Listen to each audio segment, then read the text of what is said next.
is not participating. Oh, Hey guys, welcome to Seller Sessions Daily, live on Facebook and across other channels. Today I got Athena Severi, Augustas is with us, we got Meghla, Prabhat is about to join us, and we're waiting on Christian as well. So basically, guys, today what we're going to talk about is the future of networking and events. We're all event organizers of some shape or form, and what I'd like to do is I'm going to go around the room and everyone can introduce themselves, which is fine, and then the next step from there we're going to talk about how the impact it's had on our events and what is going to happen for future events coming up this year and some of our predictions, because we know that networking plays a massive role in what we're doing. There's behavioral changes, we're seeing people doing more like online events, but there's certain events that are more special when they've got the live feel to it. So starting with Meghla, do you want to give an introduction of what you do and who you are? Yeah, absolutely. So, I'm Meghla Bhardwaj, and I've been working in the sourcing industry for almost 20 years. I've been organizing a conference for e-commerce and Amazon sellers in Hong Kong called Global Sources Summit since 2016. And I've also worked with Global Sources exhibitions. And more recently, I've been organizing a sourcing trip to India called India Sourcing Trip.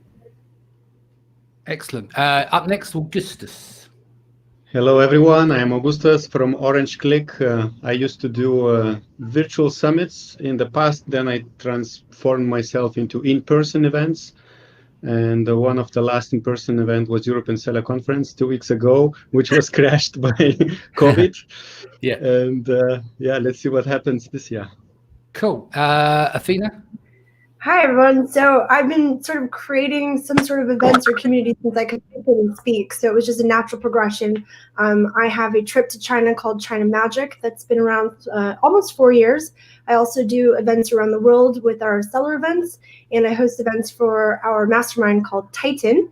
And I'm here in Clearwater with my kids and my husband, and we are very excited to even just see each other, because the extrovert in me doesn't love being away from people as long as we have. So there you go. Exactly. Prabhat hasn't got camera on. I think he's dialing in. Prabhat. Oh, there he is. You look like going fishing, mate. You all right? You all right? Hey, I want to switch with you. Where are you? I'm loving the hat. The hat looks great. Can you give a little bit of background on who you are and what you do? Yeah, I'm Prabhat, and I run AmaFest UK, which is Amazon Focus Conference, which is normally held in Manchester. We've done 2 last year, and there was going to be 1 this year, but due to normal issues we were having, so with the coronavirus, we had to postpone it in October. So well, that's fine. We're going to get into that at the moment. As we covered everyone, yes? So everyone on the call has done a quick introduction. So can we bring it back to the beginning of the year? Let's go around the room in order of sequence of the effects of the coronavirus is had on our events. So let's start with you, Athena. Obviously, you had the trip to China. Yeah.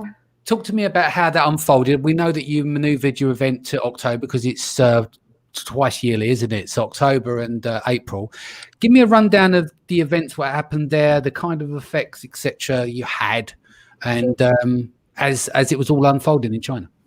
Sure. So I remember first reading about the coronavirus, and it was quite shocking to hear and quite terrible. And so what I decided to do a bit earlier on than most is I decided that it would make more sense to put all of our energy towards October, even if there was a chance for April to continue. So I kind of changed it a bit earlier than a lot of other people did with some of their trips, because I wanted to really focus everyone's attention. We actually have a sourcing team. So what we did is we opened up our sourcing team to our attendees, and we started doing a lot of virtual training. So I started shifting gears very early on to be able to take care of my guys and also prep them mentally for the fact that they were going to be switching over to a different date. So that makes sense. Meghla, you next. Yeah, so for me, I had almost 4 events that were canceled. So there was, of course, India Sourcing Trip, which is I was doing it for the 2nd time in April. And that had to be canceled. And then I had another 1-day event for Amazon sellers in India. And then, of course, Global Sources Summit. So Yeah, and then I was planning like 2 events here in Singapore. They were canceled too. Oh. So yeah, initially we thought this was only China focused, right? And then I thought my India trip would go ahead as planned. And in fact, people were concerned about China, and they were asking me that, hey, is your trip still going on? Can we come join your trip? And I reached out to Athena as well, and I said, hey, are people canceling in your trip? And do you want to like maybe do something so that we can help people and get them to sign up for India? And yeah, good we didn't go anywhere with that, because now it's everywhere, and we had to cancel India trip as well.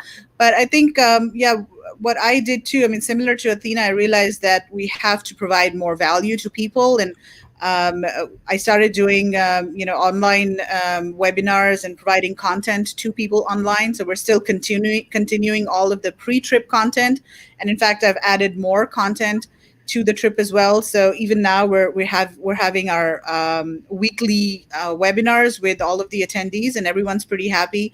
No one's asked for a refund. Everyone's moving to October. If they're not moving to October, then they're probably going to join us in April next year. Global Sources Summit, they took a bit longer to decide that they wanted to cancel, but eventually they had to. And then we're planning to do maybe a virtual event for Global Sources Summit in April. So yeah, that's where we are at now. Excellent. And then up next, Prabhat, are you still there on the call? Sorry, I know that you're running low on the battery. He may have disappeared. Yeah, I think he's gone. So up next then, let's go to you, Augustus. I mean, you got it. Yeah, I mean, your shit went down in real time, didn't it? I mean, yeah, I was chopped by day, by hour. By hour. So let's walk it back, right? You and I started having conversation a week before the event, right? We knew that maybe 2 3 weeks days before. Or I 2 think weeks, yeah. 2 weeks before I started to get some worries. People started to ask, are you canceling event or not? And I thought, why should I cancel? So there are still no problems to travel and everything else. Yeah. And then, 1 week before, I already had some dropouts, maybe like 3, 5 or 10 people, maybe one sponsor. North Americans stopped their trips. They said they are not coming.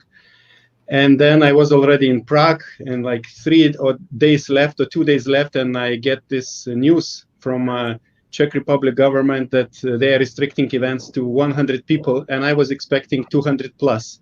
Yeah. So after this news came out, I was getting emails that like 30 people in one day, they are saying they are not coming. Next day, another 40 people said they are not coming.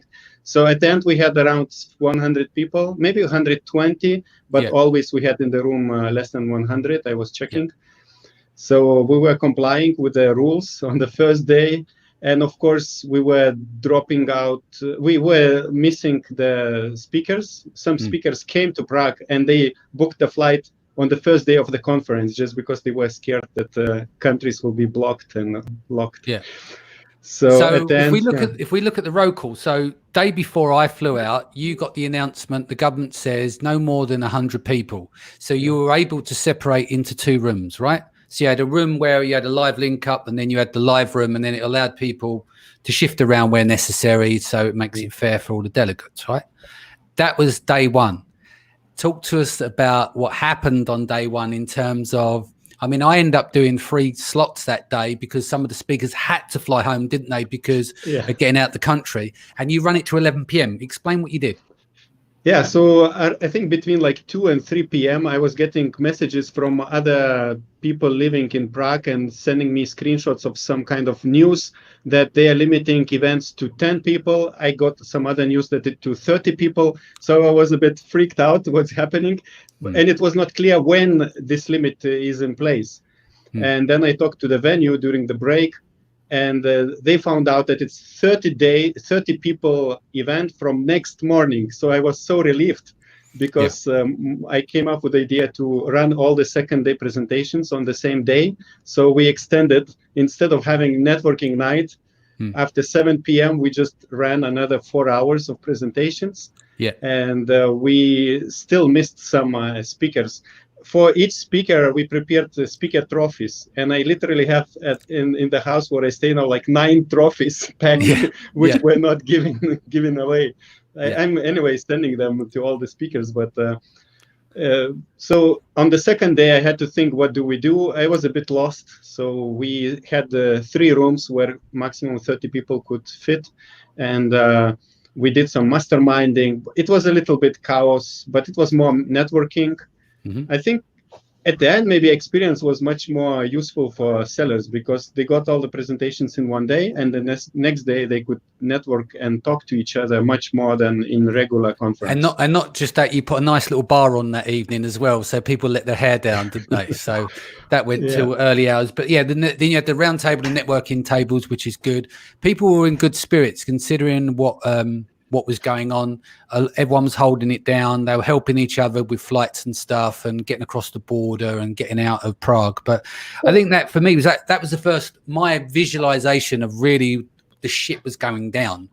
You know, I know when I got off the flight, I was saying to my wife, yeah, it's all good. Yeah, no, it's lovely over it. It's brilliant. Yeah. And things like McDonald's was closing. The shopping centre was closing. The hotel's closing. Flights are being changed, you know. Athena had a little bit of a struggle getting home. Yeah. She was very creative on getting home, weren't you, Athena? Yeah. So I started hearing the news, and I'm such an event enthusiast that instead of going home on the first day, like I was being advised by my family, my friends, even strangers kept messaging me all these screenshots. And I'm like, you know what? I am staying. I am sticking it out. But it was quite risky because they changed the rules to where if you were a U.S. citizen and you'd been to any of these European countries, including the Czech Republic, you were not allowed to fly into your actual airport. So I'm not going to say how it happened, but I got home, and that's all they need to know. We're on a need-to-know basis, but you got back. Basically, Mama Bear busted through some major barriers to get to her kids because I was like, no one's stopping me. I'm not going to be stuck in Europe as much as I love you guys. But yeah, no. Augustas, I just wanted to comment. You rocked that event. Like you stood up there. You were calm. You were cool. You were collected. Everyone felt so happy to be present. And I just wanted to take my hat off to you and say, well done, because you really did a great job. Well, we've got some comments here. Like Jules Marissa says here, it was such a good event. Augustus loved it. Well done for the way that you handled it. Yeah. And Ijel has said, yeah, totally agree. You should get an Amazon event Emmy. Yes. For pulling this one off. Thank you, Augustus. I'm going to thank you an Emmy. That'll be cool. I'm sure it was the last Amazon seller event in the world. At that point, it was the last event in the world. I think. Yeah. For now, you know. Part as we were like walking through the event, it was all happening. We had to order food at this like really creepy place like down the street because everything was shut down. Like the whole world was shutting down. But we were there and we were networking, and Augustus rocked. What about the beer hack on Friday night? So they shut the bar, right? So the bar is downstairs. We're in the foyer, right?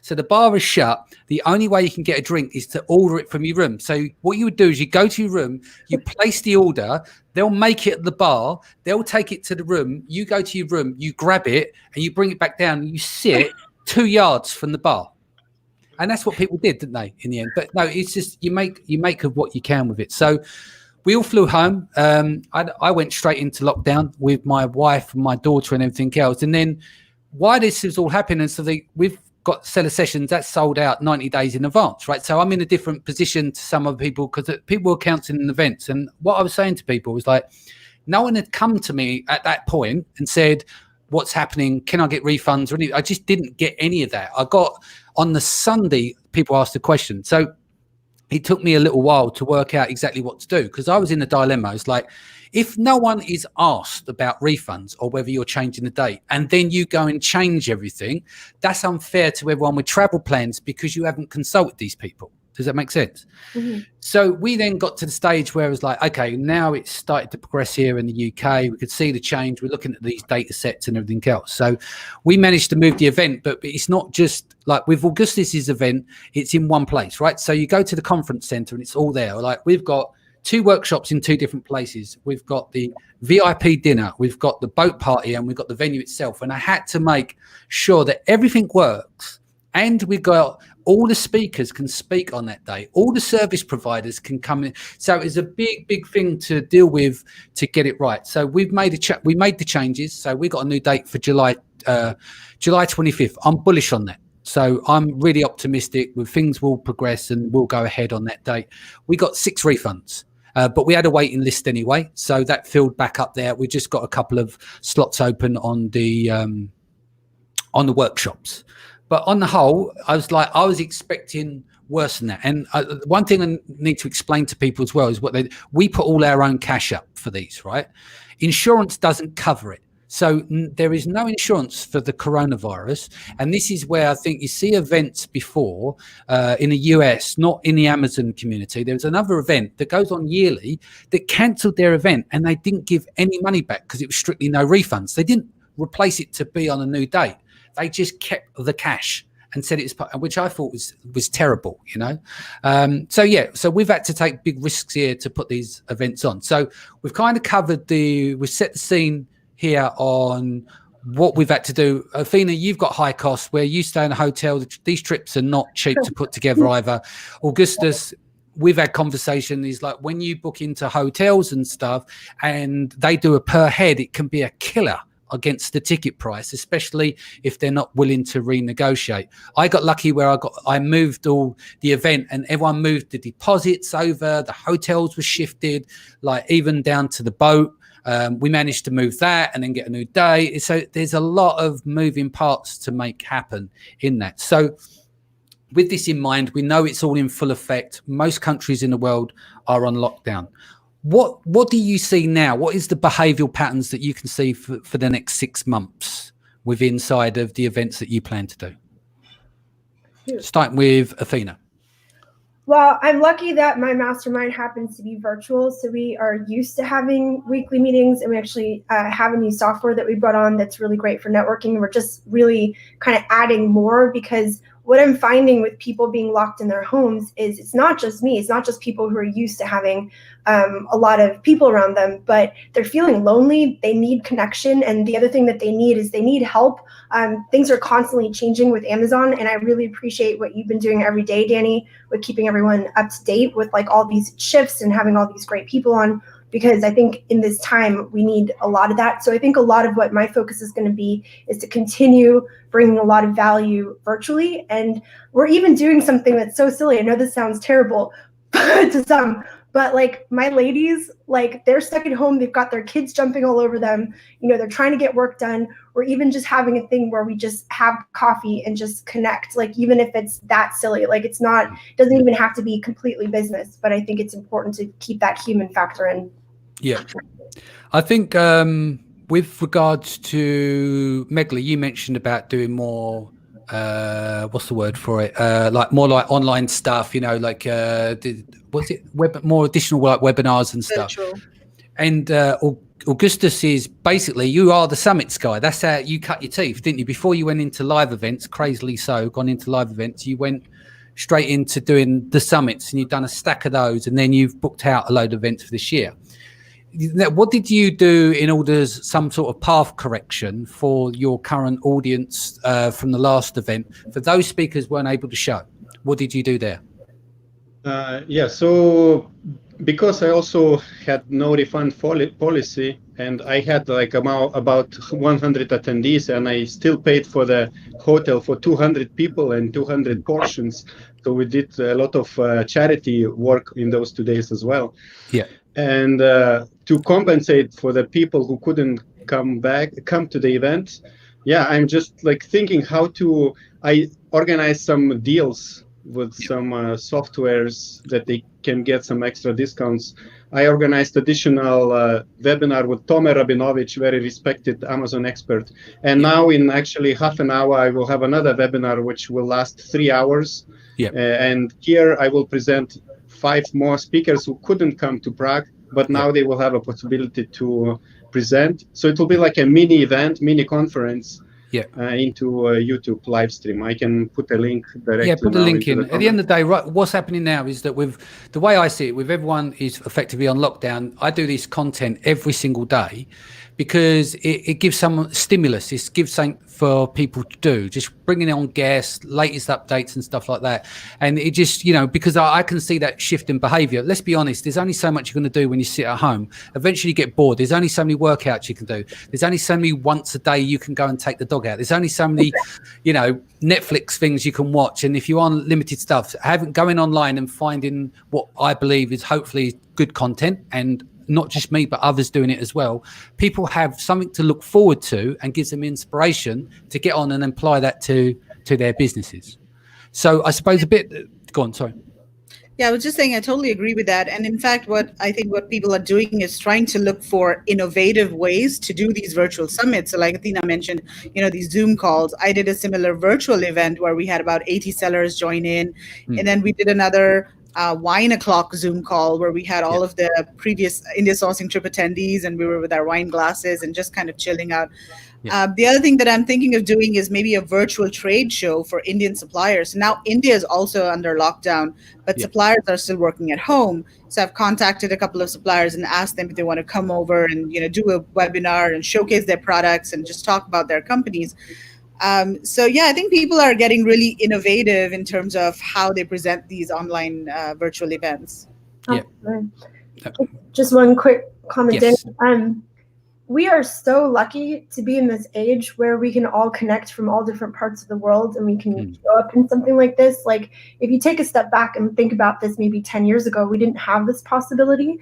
So I think for something this terrible to be happening now, I think I'm very grateful for being able to run my business from home, but also it eliminates all the logistics. Like, we did a webinar the other day with several people that would have been very complicated to get them all in the same place at the same time, but because it's virtual, we're able to kind of bring all this brain power together. And I think that that's something that's really cool as well. And we should all be very appreciative that we have the internet and all this stuff. My internet went down very briefly. And you almost died. Your life support machine got turned off. I'm like, no, you can keep me locked out, but don't take away my internet.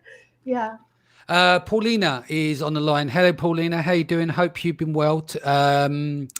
Asking Meghla, how would you do a virtual trade show and how would that work? Yes, I'm trying to just keep it very simple for now. It's just going to be live webinars in the India sourcing group and also on my page.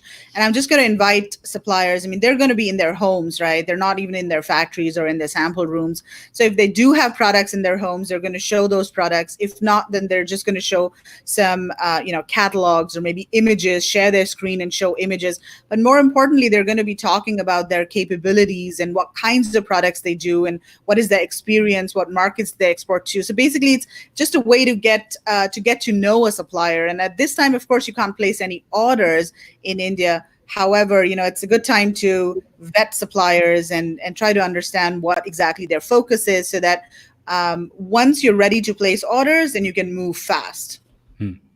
Makes sense. So I want to kind of flip this around a bit. I'm doing all this live stuff at the moment and putting it out through the podcast, etc. And this, as a format, works great. I think the problem that you have, Athena, and the thing that you have as well, Meghla, is the type of thing that you do is a live experience. And the reason I do seller sessions live isn't just about the content. It's about what goes on after at 2, 3, 4 o'clock in the morning, where the magic happens. Yeah. The networking, the exchange of ideas, the building of relationships and stuff. And like for me, I really would try my best to avoid doing seller sessions live online, because all you got is a small proportion of the experience. Does that make sense? So I'm hoping that we make sense of this over the next few months, and it will go ahead on the 25th of July. But I understand where these pattern shifts coming from, and our behaviors are changing and we are moving online. But let's just say we get a clear run, right? Let's just say in 2-3 months, depend on the country, depends how people behave by staying home, and depending on some of the innovations that happens, if there's any early days vaccines or this social distancing does reduce things, and we do get out of the house. Because you imagine what everyone's going to be like getting out within 4 walls anyway. They'd be crazy trying to get out the door anyway. Like months. Yeah. It's almost like there'd be a big spring back, couldn't it? It's like you've done this for so long, and suddenly it's like, right, I've got to get out, and I'm not coming home now. I've been in that house way too long. So there might be a good rebound effect Yes. that everyone's so desperate to get out of the house, so desperate to get back in human communication with people, it might actually make events thrive. Now, another thing I wanted to pick up on as well is a lot of people have shifted their events to September. Right. So we're going to get like this big thing, especially with Amazon sellers. Q4 is an important time. If there's a rebound effect and everyone's preparing, there's going to be a lot of events taking place in September. All of my speaking gigs, I've got 6 gigs from the last week of August to the first week of October in that period, and probably more. Everything's going to kind of get bunched up. So that's going to be really interesting on how that affects other businesses for the guys that are not sold their events out and they're only part way selling through their tickets. What kind of impact would you say that's going to have, Augustas? So I really thought that everything will be finished by end of April, but now I think we will have to wait for June when we can start resuming event planning. And if you start signing up contracts in June, July, so probably you will run events in autumn.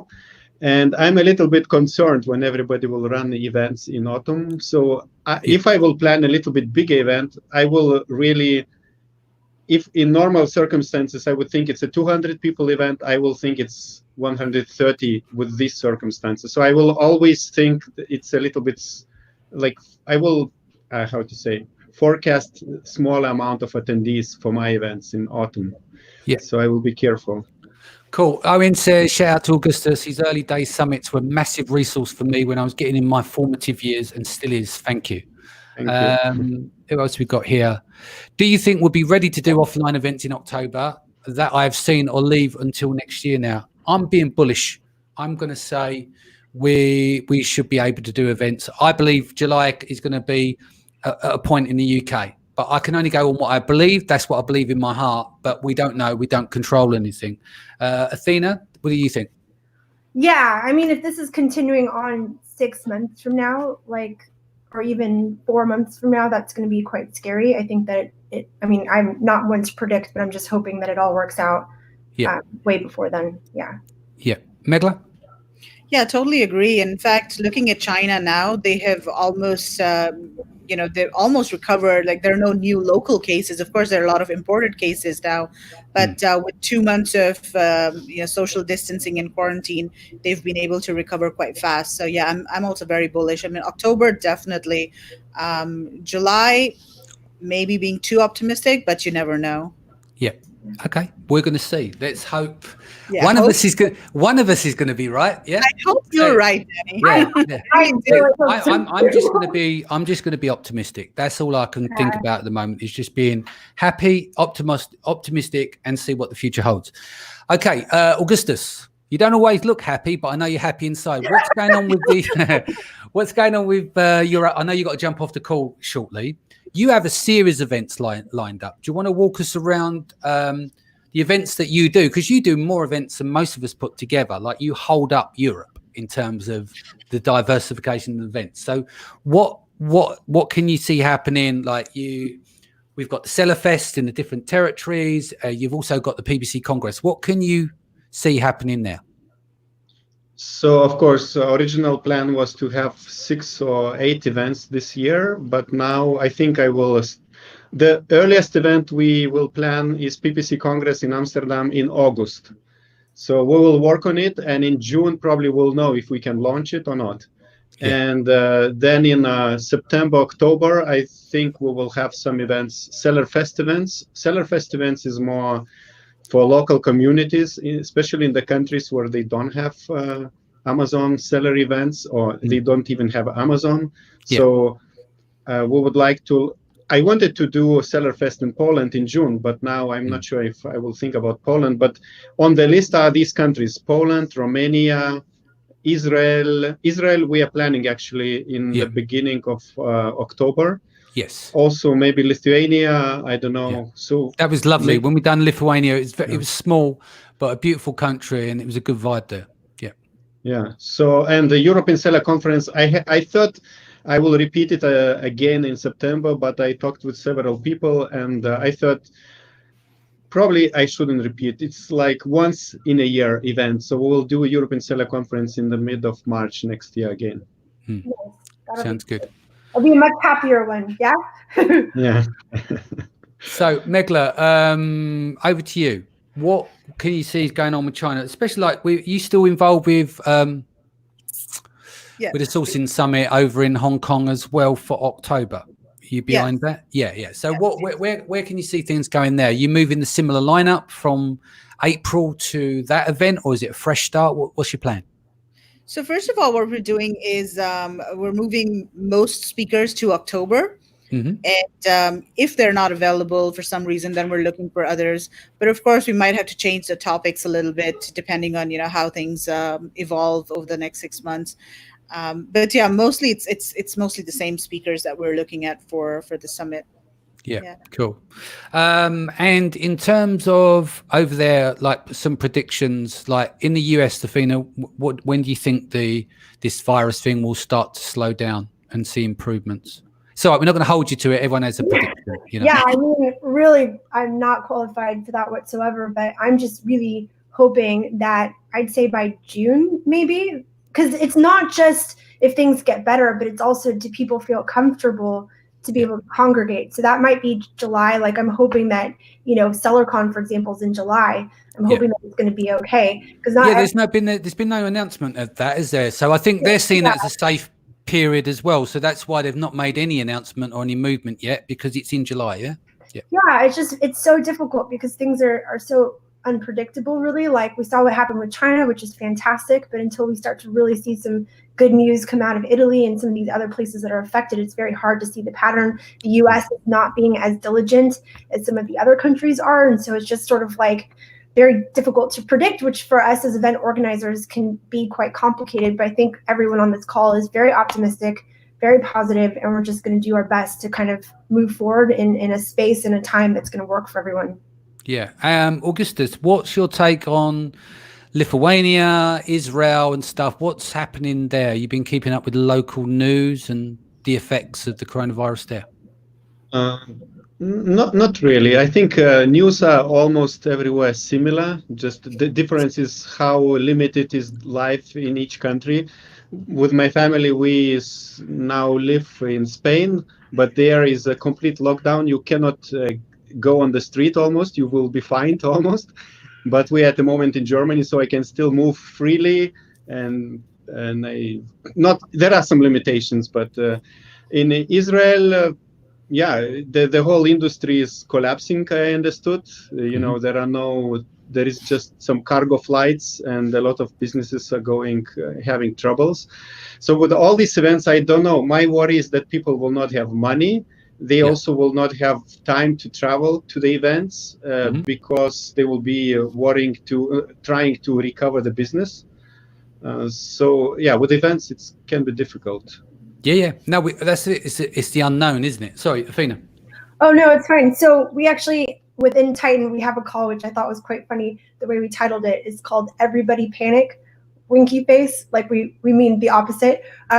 But what we're really looking at, we brought in a gentleman, his name's Steven Anderson. He's been in this industry since Amazon went from books to physical products. So he's seen a lot of dips. He's been through economic downturns. And one of the things that I think is so important is for all of us, because we're all doing these live calls and these virtual summits and trying to give people as much resources, is like if these guys are pivoting their business and they're being very diligent about keeping things afloat, I think that it's a beautiful time to be in the Amazon industry. And when things start to clear up, I actually am quite optimistic that these guys will be able to travel and they will be able to come to events, because I've been seeing people kind of taking their brands and kind of, not completely changing things, but just sort of pivoting with the current scenes. I have friends who are like, for example, in the yoga space or in spaces for home exercise, and they can't even keep their stock in place. They're thriving, They're thriving unbelievably, right? But then there's going to be some people who've got, like, let's say, very luxury, high-end products that are not really pertaining to the here and now, and they're struggling. So I think for all of us as leaders in this industry to provide as much value, as much connection, as much everything we can, then I think that people will be thriving and doing quite well by the time the doors open and we actually have events. We're going to all be so excited.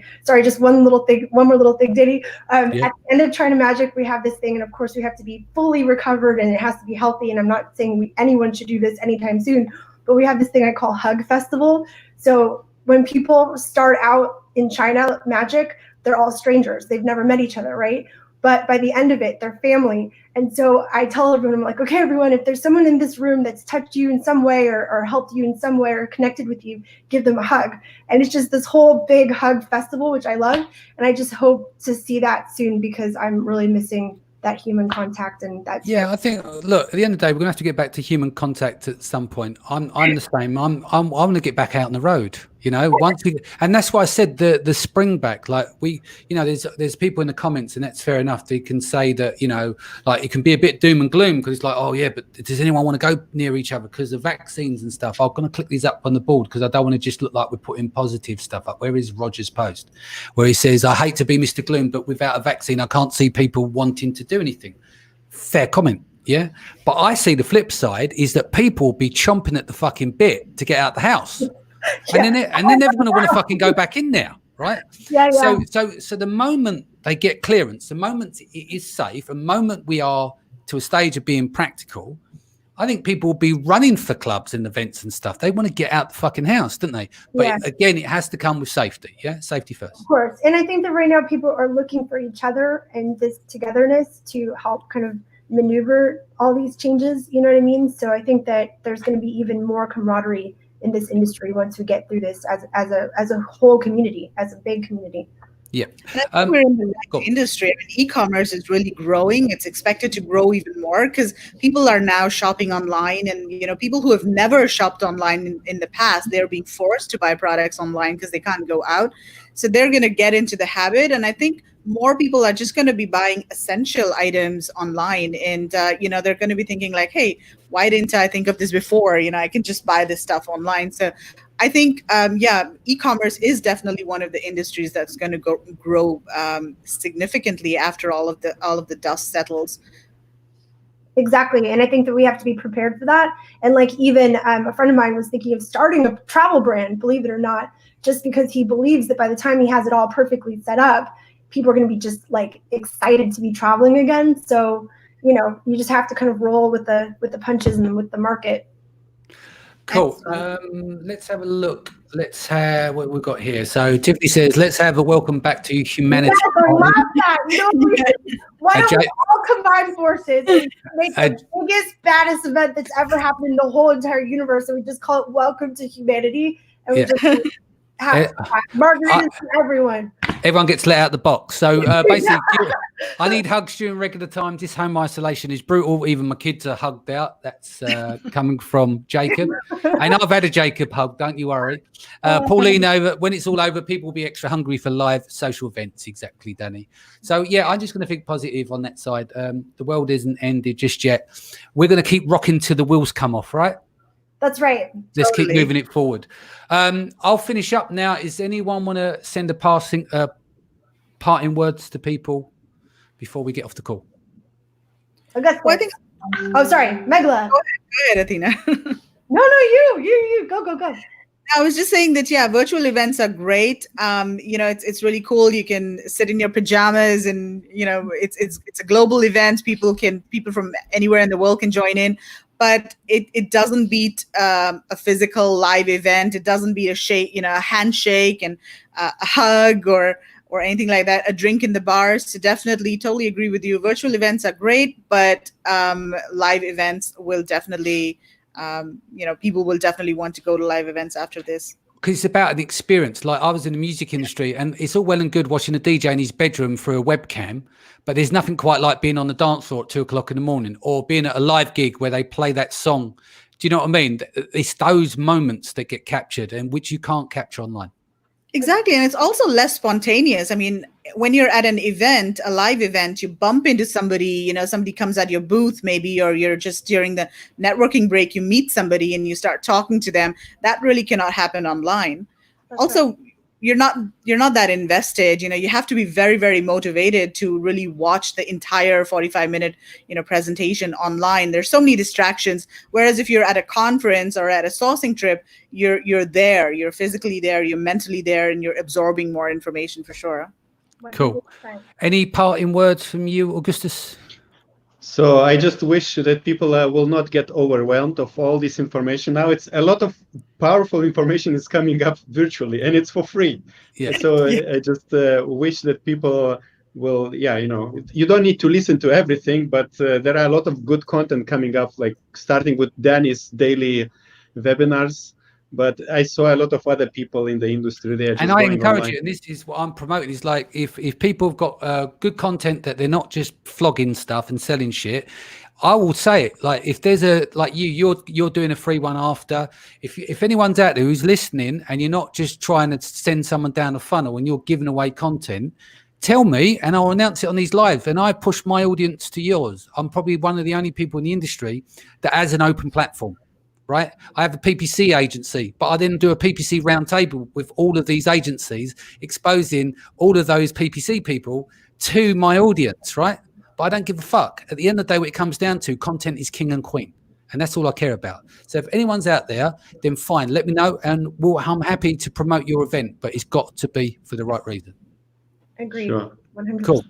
Athena, any past final stuff that you want to say? Yeah, so I think one of the most beautiful things about events, and I actually do this on purpose, people may not see it, but as an example, my very first mastermind, I made everyone cook in this giant kitchen. They all had to cook a giant dinner together with wine and cheese, and they had to take out the trash together, and they had to do all these things together because I wanted them to mush together. None of them knew each other, but for me, the faster you can kind of take away that social veneer and you can actually connect people on a very human, very intimate level, then that's where the real sharing happens. Because when you're out in the corridor and you've actually got to know someone, I hear it all the time, like, hey, I wanted to give you this idea, and it's just so special. So I think that in this time, I think having as much connection and as much value that you can add to the community and to each other is going to be huge, because we don't have the luxury of being able to be on these trips together, or be able to, have a drink or whatever. We don't have that, but we do have each other, even if we're in different parts of the world. And I think that it's really important right now for us to be joining forces, being together, being one voice, and really helping people. Because you guys have seen Forrest Gump. You know how Lieutenant Dan and Forrest Gump go out into the ocean when everybody else was going to sea because there was a storm coming, and they were out there when everyone else was docked. And when the fish came in and the storm was over, they were the ones bringing in all the fish because they were first to market, right? So I feel like with Amazon, if we can keep our positive mindset, we can maintain our courage, we can really work together and help each other. And if somebody has a tip or something that's going to help someone else, give it to them. Like, we need to maintain ourselves as entrepreneurs as one big force. And I feel like we're stronger together. So I just want to express my appreciation to you, Danny, Meghla, Augustas. You guys are all just wonderful. You have huge hearts, and you're always providing so much value to this industry. So thank you for doing that. And I'm very optimistic. I think we're going to get out of this, and we're just going to, do great. And it's going to be hard. There's going to be difficulty, of course, but we're just going to do the best to kind of come out of it stronger, better, and more grateful for everything that we have in our lives. Like, even just going to a restaurant or shaking a hand, you never really thought, oh, this is such a luxury, but at this point it is. So once we're free and we're able to be together, I think we're going to enjoy that very much. And you know what? Mic drop. I've got nothing to add to that. We're going to end the broadcast. We'll be back again tomorrow. Thank you, guys. I hope everyone that listened has enjoyed that. Keep positive. Stay at home. Look after your family. Back at 4:00 tomorrow. We're doing PPC Roundtable Part 2. Got Brian Johnson coming on. A huge array of guests again to help you with your Amazon business. Much love. Take care. I'll see you all soon. Thank you, Danny. Bye. Guys, love you. Love.